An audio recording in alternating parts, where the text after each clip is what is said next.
the hearts that stayed strong for us, and the minds that unceasingly sought to find ways po to give us comfort, and the hands po na hindi napagod mag-embrace sa amin. So yun po. Sorry, naiiyak na lang ako. Kanino kakayatin sa UR video. Ayan. So yun.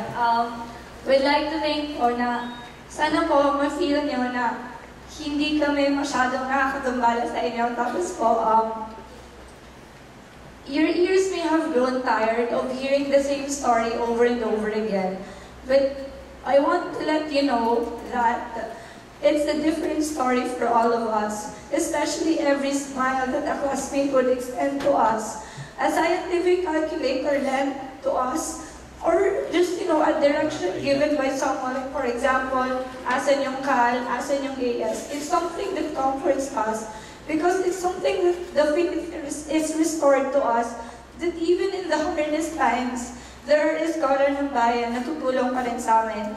There are faculty and staff who would always be willing even to extend their help to us. So yun po.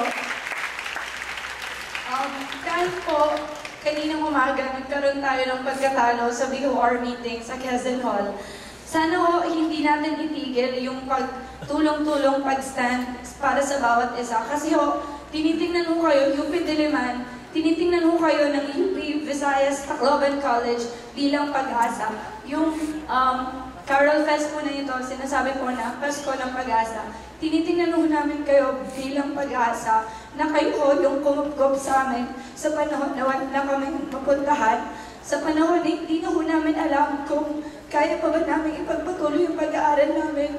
Sa kabila ng nawalan kami ng kaklase, nawalan ng mga bahay yung iba, nawalan ng magulang yung iba. Salamat po na hanggang ngayon po, pagkatapos ng isang buwan, hindi pa rin ho kayo napagod na magtanong kung okay lang kami. Hindi ho kayo napagod na hanapan ng paraan na magkaroon kami ng pagkain sa 3 beses ng isang araw. Minsan, lampas pa ng 3 beses.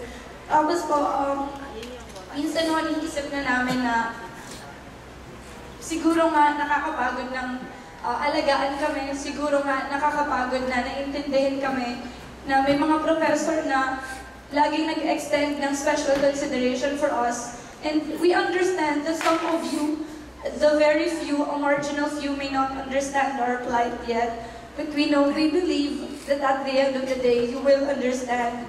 You may never feel how it feels like to have a classmate lost.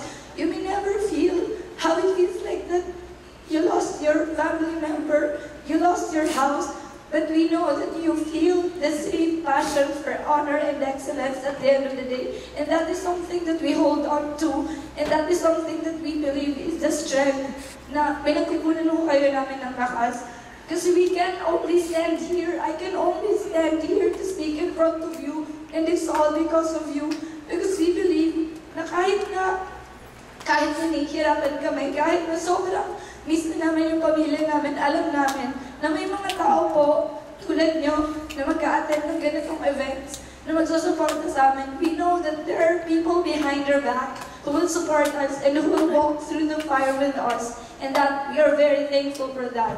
Sana ho, may isip ninyo na hindi po yung bagay po na nangyari ngayon ay isa pong pagmulat sa ating lahat na iisa tayong universidad. Magkalayo man ho tayo geographically. Pero alam ho namin sa amin na yung isang isko at isang iska, saan man siya mapunta, he or she would always feel at home. And for that, we are very thankful, UP Diliman.